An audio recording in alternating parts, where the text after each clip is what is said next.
The boy who wanted to touch the rainbow. Have you ever wanted something so badly that you chased it, even when others told you it couldn't be done? This is the story of Arlo, a curious boy who dreamed of touching the rainbow. But what started as a playful dream turned into a long journey and a lesson he would never forget. In a small, quiet village, surrounded by rolling green hills and sparkling streams, lived a boy named Arlo. Arlo wasn't like the other children. While most loved to play games, chase each other through the fields, or help their parents in the market, Arlo was a dreamer. Every time the rain stopped and the sun peeked through the clouds, he would rush outside. There, across the sky, he saw what he believed was the most magical thing in the world, a rainbow. The rainbow always filled him with wonder. Its brilliant colors stretched from one hilltop to the other, glowing like a giant bridge of light.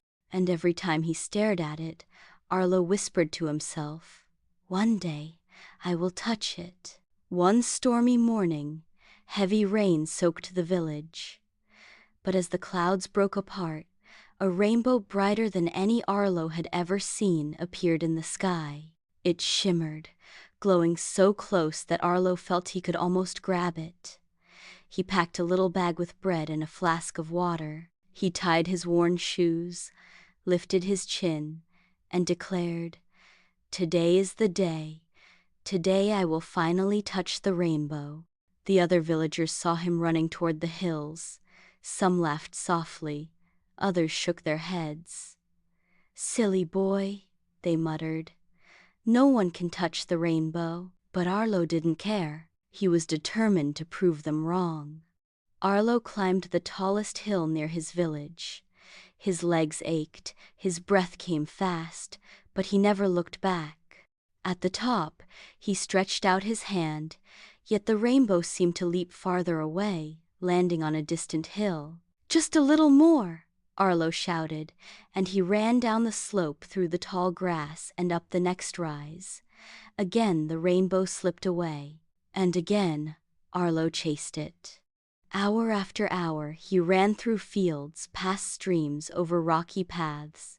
His shoes grew muddy, his face red, but his eyes stayed locked on the shining arch in the sky. The rainbow looked close, yet always out of reach. By midday, Arlo was tired. His bread was gone, his water was half empty, but he pushed on. The sun grew hotter, and sweat dripped down his forehead. His legs wobbled, but still he whispered, "I can do this, I can touch it." He ran through a meadow of wildflowers. Their colors reminded him of the rainbow reds, yellows, purples, and blues. For a moment he smiled, but the sight of the rainbow moving farther away made his smile fade. The hills never seemed to end, and finally, when his legs could carry him no longer, Arlo collapsed on the grass. He dropped his empty flask beside him and cried, "Why can't I reach it? Why does it keep running away from me?" Just then, an old shepherd passed by, guiding his flock of sheep. His beard was long and gray, his back slightly bent, but his eyes were kind and gentle. He stopped when he saw Arlo sitting in tears. "Why are you crying, child?" he asked. Arlo sniffled and wiped his face.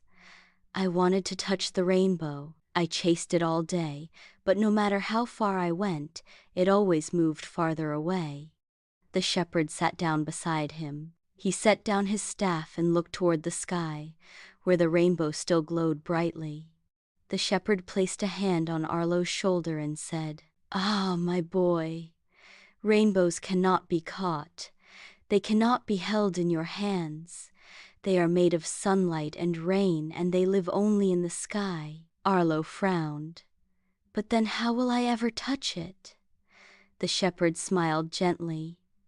"Some things in life are not meant to be touched with your hands. They are meant to be touched with your heart. When you look at the rainbow and it fills you with joy, that is you touching it. When you feel its beauty, when it makes you dream, then you already hold it inside you." Arlo's tears slowed. He stared at the rainbow again, This time, he didn't chase it. He simply sat still, watching its colors shine. For the first time, he felt something warm inside his chest, a deep calm, a quiet happiness. In that moment, he finally understood. He had touched the rainbow not with his hands, but with his heart. Arlo returned to the village at sunset. He was tired, but his face glowed with peace. When the villagers asked, "Did you touch the rainbow?" he smiled and said, "Yes, but not the way I thought I would." And from that day on, Arlo never tried to chase the rainbow again. Instead, he admired it whenever it appeared, sharing its beauty with anyone who would stop and look. So, friends, Arlo learned an important lesson. Not every dream is about catching or holding. Some dreams are about appreciating, about letting beauty fill your heart, even if you can't hold it in your hands. Happiness, love, and wonder are often like the rainbow. You can't grab them, but you can feel them, and sometimes that is more than enough. If you enjoyed this story, don't forget to like, share, and subscribe to Storytime Adventures PM for more magical stories filled with life lessons.